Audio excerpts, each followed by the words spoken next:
نعیم صاحب، آپ دیکھ رہے ہیں اس وزٹ سے ایٹ لیسٹ جو سی پیک کا جو ہم دیکھ رہے ہیں کہ وہاں پہ اس میں تیزی آئے گی اس دورے کے بعد، اور کتنا سگنیفیکنٹ دیکھ رہے ہیں اگر ہم اس کو معاشی اعتبار سے دیکھیں تو؟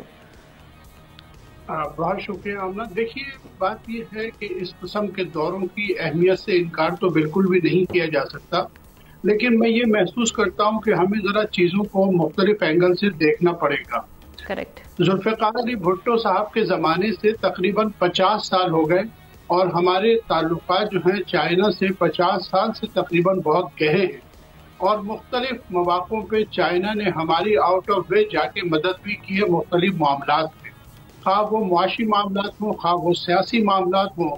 لیکن مجھے ایسا محسوس ہوتا ہے کہ اب وقت آ گیا ہے کہ ہمیں بھی اور ہماری قیادت کو بھی یہ بات سوچنی چاہیے کہ 50 سال میں چائنا کہاں کھڑا ہے اور ہم کہاں کھڑے ہیں۔ ہماری دوستی بے شک بہت مضبوط ہے، لیکن کیا وہ وقت نہیں آئے گا کہ ہم اپنا احتساب کریں؟ کیا وہ وقت نہیں آئے گا کہ ہم اپنا تنقیدی جائزہ لیں؟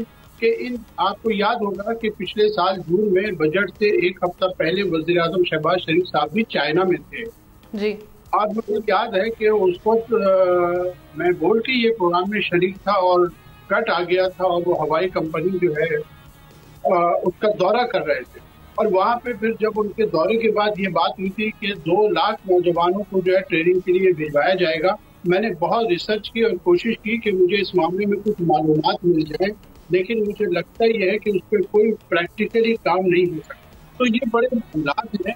اب دیکھیے، بے شک ہمیں بہت ضرورت ہے ہمارے تعلقات بہت اچھے ہوں اور ان کی سیکورٹی کے کنسرن بھی ہیں۔ بالکل درست بات ہے کہ چائنا نے یہ کہا تھا کہ سیکورٹی جو ہے مل کے وینچر کیا جائے، لیکن حکومت پاکستان ابھی اس پہ راضی نہیں ہے، اور یہ مناسب بھی میں سمجھتا ہوں کہ نہیں ہے۔ یہ ہماری ملک کے وقار کے خلاف بھی ہے کہ ہم اپنے چینی بھائیوں کی حفاظت بھی نہ کر سکیں، اور بے شک ہمیں ناکامی ہوئی ہے، لیکن ہمیں ہی یہ چیز کرنی چاہیے۔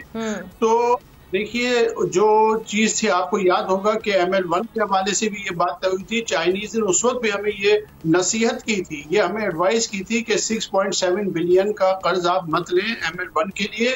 اس وقت انہوں نے کہا تھا جون 2024 میں کہ آپ جو ہیں کراچی حیدرآباد کا سیکٹر بنا لیں۔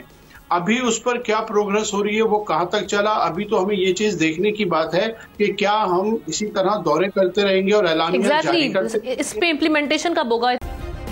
سبسکرائب کریں اور بیل دبائیں تاکہ کوئی خبر رہ نہ جائے۔